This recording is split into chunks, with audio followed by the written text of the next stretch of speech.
You know what's wild? Some people get betrayed once. It happens, it hurts, and then it just stops. Nobody does it to them again. Then there's other people who get betrayed over and over. Different people, different years, same result. A friend lies to them, a partner cheats, a coworker stabs them in the back. Family talks behind their back. It just keeps happening, like they're wearing a sign that says, "Betray me, it's fine." I used to be that second person. For years, I trusted a business partner who quietly moved money behind my back. I trusted a best friend who was talking about me the second I left the room. I trusted a partner who was living a whole second life I knew nothing about. Every single time, it felt like getting hit by a truck I never saw coming. My stomach would drop. My hands would actually shake a little. I'd lie awake at night replaying every conversation, trying to figure out how I missed it, how I could have been so blind. And every time, I told myself the same thing. Bad luck. Wrong people. Next time will be different. It wasn't bad luck. And it wasn't about picking better people either. There was one thing I kept doing, without even noticing, that made betrayal easy for people. Once I found that one thing and stopped doing it, everything changed. People who used to get away with lying to me couldn't anymore. The pattern just broke. Today I'm going to show you that one thing, plus 3 more habits sitting right underneath it, the ones that quietly invite betrayal into your life without you ever asking for it. These aren't the tired advice you've heard 100 times, like trust your gut or set boundaries. Those are fine, but they don't tell you what to actually do. I'm going to give you the exact moves. I tested every one of them on real people, in real situations, and I watched betrayal stop happening to me almost overnight. But first, you need to understand one thing about betrayal. It is almost never random. People don't just wake up and decide to hurt you. They test the water first. They tell a small lie and watch your face. They break a small promise and watch what you do next. If nothing happens, if you let it slide, they learn something important. They learn it's safe to hurt you. And once they learn that, the small stuff turns into the big stuff. Think of it like a kid touching a hot stove. If the stove burns them right away, they never touch it again. But if the stove stays cold every single time, they start touching it more and more, harder and harder, until one day they grab it with both hands. People are the same way. If nothing burns them when they lie a little, they lie a lot. If nothing burns them when they betray you in a small way, they betray you in a huge way, later, when you least expect it. So the real question isn't, why do people betray me? The real question is, what am I teaching people is okay to do to me? Let's break down the 4 things you need to stop doing so you stop teaching people that betrayal is safe. 1. Stop explaining away the small lies. Here's what almost everyone does. Someone tells a tiny lie, small, easy to miss, where they were last night, who they were talking to, why they didn't answer your call. And instead of naming it, your brain does something sneaky. It makes up a nicer story. Maybe they just forgot. Maybe I misunderstood. Maybe I'm overthinking this. That's the moment betrayal gets its foot in the door. Not the big lie later. This tiny lie, right here, and the story you told yourself to make it feel okay. Here's what you do instead. The second you catch a small lie, you don't explode, and you don't pretend you didn't notice. You just say it plainly. That's not what happened, and you know it. Then you go quiet. You let them sit in it. No yelling, no case building, no spiraling into old fights. Just one calm sentence that tells them, I see it, and I'm not going to pretend I don't. I had a friend who used to say she was just at home on nights she clearly wasn't, based on things that slipped out later. I used to nod along. Sure, okay, no big deal. Then I stopped. Next time it happened, I looked at her and said, that's not true, and we both know it. She got quiet. Her face changed. She never tried it with me again. Why does this work? Because most liars are betting on your comfort. They're betting you'd rather feel a little confused than deal with an awkward moment. They're betting that keeping the peace matters more to you than knowing the truth. The second you show them comfort isn't the price you're willing to pay. The small lies stop. Not because they suddenly became honest people, because lying to you stopped being easy. And here's the part most people miss. Small lies are never really about the small thing. A lie about where someone was last night isn't really about last night. It's a test. It's them checking whether they can bend the truth around you and get away with it. Pass that test enough times, and the lies get bigger, because now they know the tool works. Fail that test, meaning you catch it and name it, and most people quietly stop trying. Cut them off early, and you cut off almost everything that comes after. 2. Stop handing out trust like it's free. This one hurts to admit, but it's true for most of us.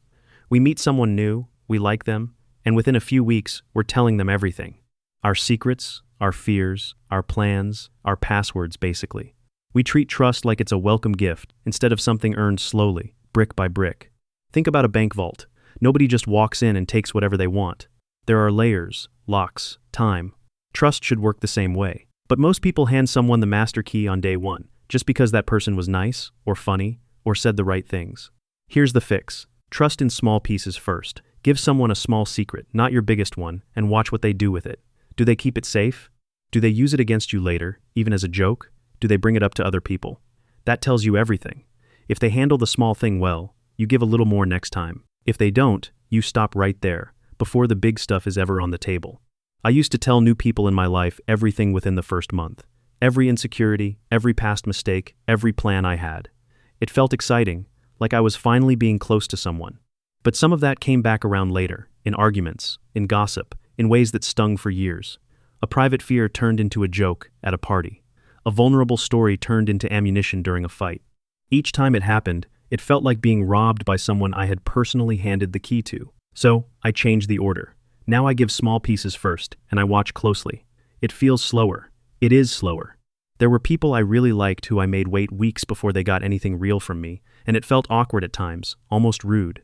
But it worked. It means the people who eventually reach the center of my life actually earned it, brick by brick, and they're far less likely to smash something they had to work that hard to build. People respect what took effort to get.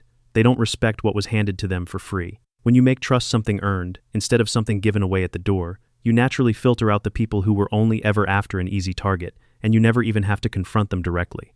They just lose interest and move on, because slow trust isn't fun for someone who was only there to take. 3. Stop staying quiet when something feels off. This is the big one nobody talks about enough. Almost every person who's ever been badly betrayed will tell you the same thing afterward. Looking back, I knew something was wrong. I felt it. I just didn't say anything. That gut feeling, that little tug that says something isn't adding up, is not random. Your mind picks up on tiny mismatches way before you can explain them in words. A story that changes slightly each time. A tone that shifts when a certain topic comes up. A phone that's suddenly always face down. Most people notice this, and then talk themselves out of it, because saying something out loud feels scary, or dramatic, or crazy. Here's what you do instead. The moment something feels off, you say it, calmly and directly, right then. Not 3 weeks later. Not after you've built an entire case in your head. Right then. Something about this doesn't add up, and I want to understand it. That's it. No accusations, no yelling, just a flashlight pointed at the thing you noticed. I had a business partner who kept giving me vague answers about our numbers. Every time I asked a simple question, his answer would take a strange little detour, a change of subject, a joke. Something felt slightly wrong every single time, but I told myself I was being paranoid, that I was insulting a friend by even wondering. I stayed quiet for months, smiling through meetings, while that small alarm kept buzzing quietly in the back of my head. By the time I finally spoke up, the damage was already done, and a big chunk of money was gone for good. Looking back, the signs weren't even hidden that well. I just didn't want to be the person who made things awkward. That's the trap. We think staying quiet keeps the peace, but really, it just gives the other person a longer runway to do whatever they were already planning to do. After that, I made a rule. The second something feels off, I say something, even if it turns out to be nothing at all. Most of the time, saying it early either clears the air fast, because there was a simple explanation, or it makes the other person visibly uncomfortable, which tells you everything you need to know without them saying a single word. Silence doesn't protect you from betrayal. It gives betrayal more time to grow in the dark, quietly, where you can't see it. Speak up early, and you shrink that window down to almost nothing. 4. Stop giving unlimited chances. This is the hardest one, and it's the one that decides whether betrayal keeps happening to you for the rest of your life or stops for good. Most people treat forgiveness like it's unlimited. Someone betrays them, they cry, they fight, they eventually forgive, and life goes back to normal. Then it happens again, and they forgive again. Each time, the bar for what counts as okay drops a little lower, until you're accepting things you never would have accepted at the start. Here's the truth almost nobody says out loud. Forgiveness is good for you.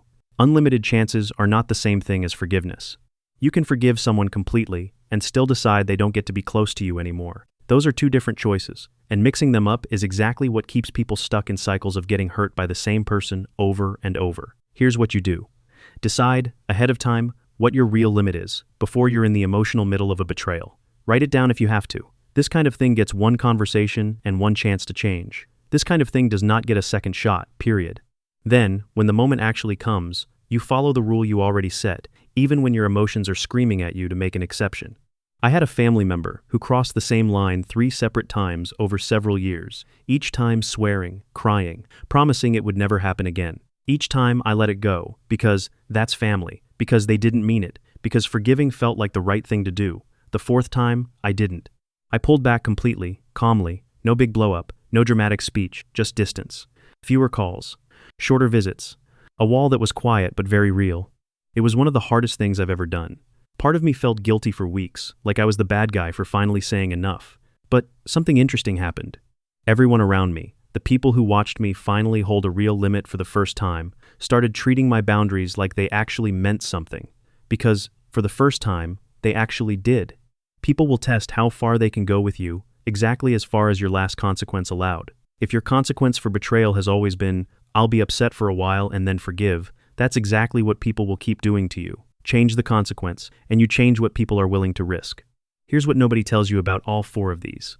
They're not really about becoming colder, or more suspicious, or building walls around yourself. They're about one single idea underneath all of it. Stop absorbing the cost of someone else's dishonesty. Stop explaining away lies, so the liar doesn't have to feel awkward. Stop handing out trust so fast that the untrustworthy never have to work for anything. Stop staying silent so the person doing something wrong gets more time to hide it. Stop giving endless chances so there's never a real cost to hurting you. Once you stop absorbing that cost, something strange happens. The people who were only ever around because you made betrayal cheap and easy start disappearing on their own. And the people who stay, the real ones, actually appreciate you more for having limits, not less. Real trust, the kind that lasts, only grows in a place where dishonesty actually costs something. So here's your move, right now, today. Pick one of these 4, just one. Maybe it's naming a small lie the next time you catch one, instead of explaining it away. Maybe it's finally setting the real limit you've never actually enforced. Whatever feels the most possible for you right now, that's the one you start with. Do it the next time the moment shows up. Catch yourself about to do the old thing, the excusing, the over-trusting, the staying silent, the endless forgiving, and choose the new thing instead. It will feel strange at first. It will feel a little uncomfortable, maybe even a little mean, even though it isn't. Do it anyway. Then do it again the next time. In a few weeks, it will start to feel normal. In a few months, people who used to get away with hurting you simply won't be able to anymore, because you'll have quietly stopped making it easy for them. I went from someone who got betrayed again and again by different people, in different ways, to someone who almost never does anymore. Not because I found better people by luck, because I stopped teaching people that hurting me was safe, same me, different habits.